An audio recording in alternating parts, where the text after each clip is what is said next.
Please stand for the Gospel reading. Hear the Gospel of our Lord Jesus Christ according to Mark. Glory to you, O Lord. James and John, the sons of Zebedee, came forward to Jesus and said to him, "Teacher, we want you to do for us whatever we ask of you." And he said to them, "What is it you want me to do for you?" And they said to him, "Grant us to sit, one at your right hand and one at your left, in your glory." But Jesus said to them, "You do not know what you are asking. Are you able to drink the cup that I drink, or be baptized with the baptism that I am baptized with?" They replied, "We are able." Then Jesus said to them, "The cup that I drink you will drink, and with the baptism with which I am baptized you will be baptized.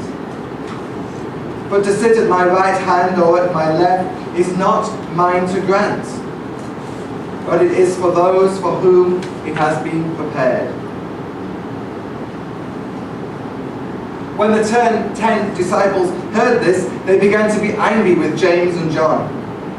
So Jesus called them and said to them, "You know that among the Gentiles, those whom they recognize as their rulers lord it over them, and their great ones are tyrants over them. But it's not so among you. But whoever wishes to be among you great must be your servant. And whoever wishes to be the first among you must be the slave of all.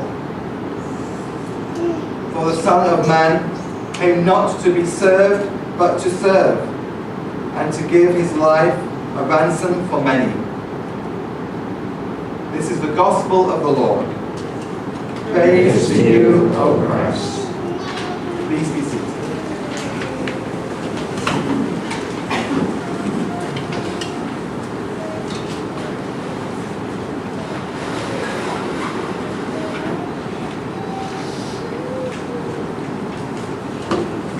In the name of the Father, and of the Son, and the Holy Spirit.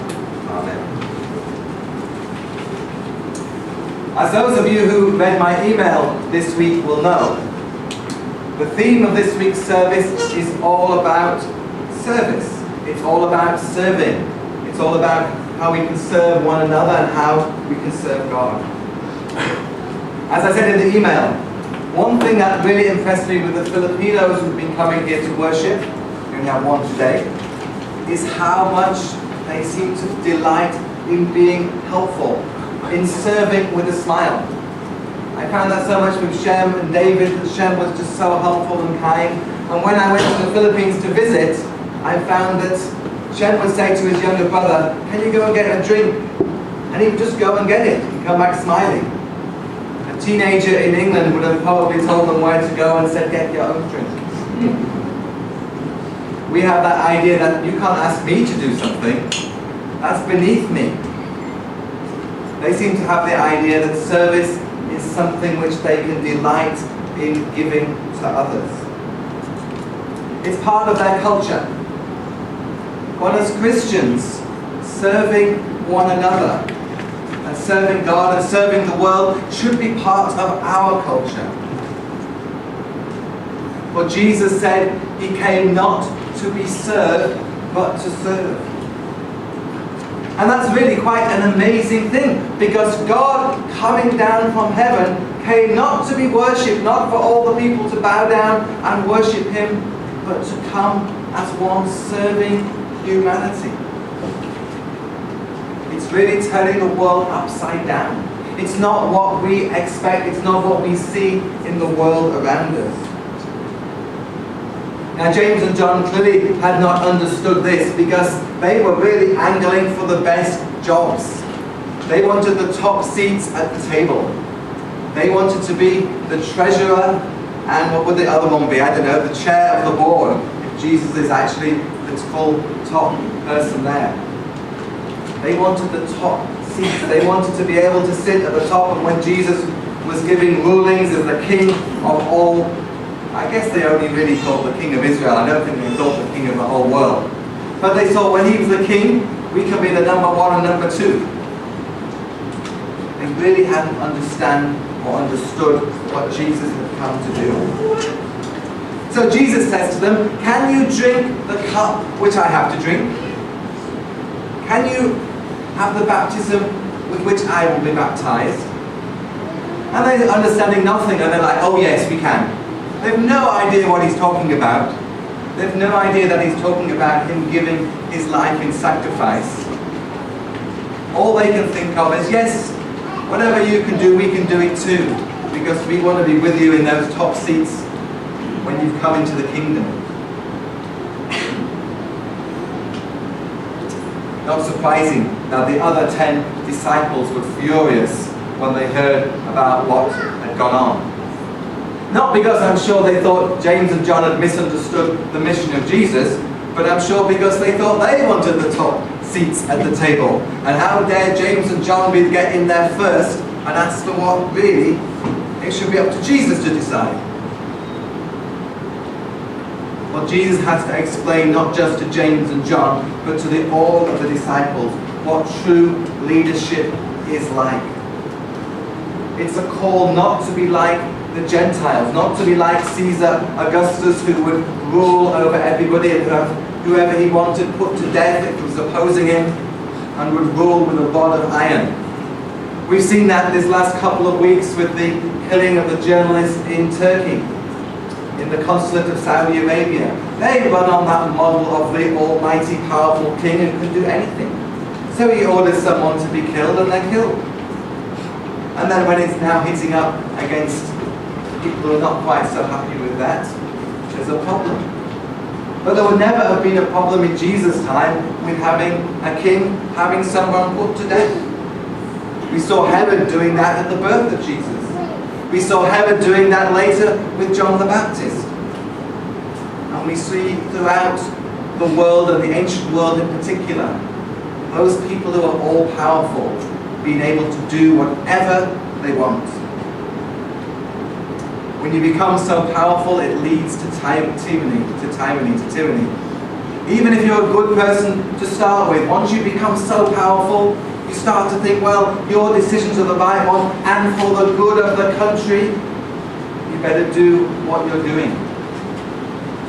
So many countries have in their constitution a limit of 2 terms for their presidents because they understand that this is what can happen. And so often, even if it's a very good president, once they decide to change the constitution so they can do a 3rd and successive term, things are going wrong. For they've started to think that they're the only person that can make the country work, and they're the only person that really knows what is going on. Well, as Christian leaders, as Christian people, we're called to service. We're called to serve one another. We're called to serve God's people and to serve God's world. We don't really like to be of service. We like to be on the top. That's part of our Western culture, to be one of the top people, to exert our rights. But it's not really saying the opposite of that. It's not saying we have to just give in to whoever wants to oppress us.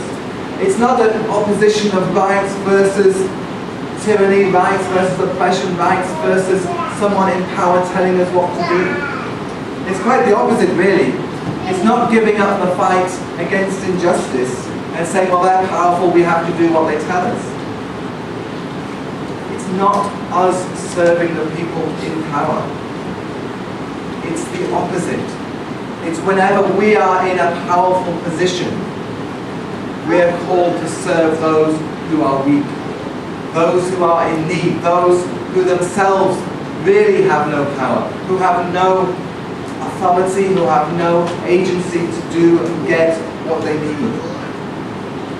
As we're called to give up our rights, it's our rights to just have everything that's ours and to share it with those who have nothing or who have very little. Jesus was not forced to serve. Nobody forced Jesus to come to earth and come as a servant of many. And yet he chose to wash the feet of his disciples, to show love and compassion, to show what was right in the whole centre of his heart. St. Paul, writing to the Corinthians in 2 Corinthians, says, you should give joyfully. Do not give under compulsion. Do not give reluctantly, but give out of your heart, for the Lord loves a cheerful giver. Well, it's the same when it comes to service. We're not called to serve and to help other people grudgingly, with the idea that, well, I really wish that I could just relax and just do my own thing, but I have to help these people. No, we're called to be cheerful people. Not just cheerful givers, but cheerful servers, serving one another. As I said last week, if we look at how much we earn, we're probably, most of us, in the top 1% of the world.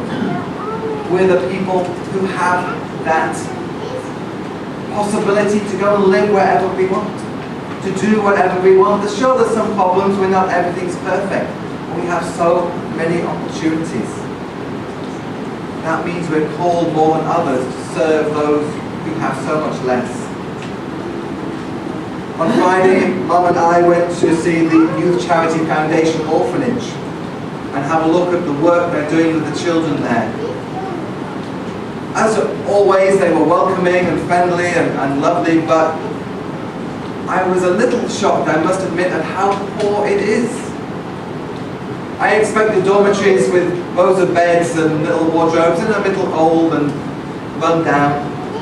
But actually they just sleep on the floor, and I know that's part of the culture they come from in the hill tribes, and it's normal for them, but we really are lacking in a lot of things which we would just see as ordinary and basic things that we need. And the founder, Contessany, has been there 20 years. She founded the orphanage, and she just works there every day. And my mum asked her, when do you get time off? When do you get any holiday? No, I don't really, she said.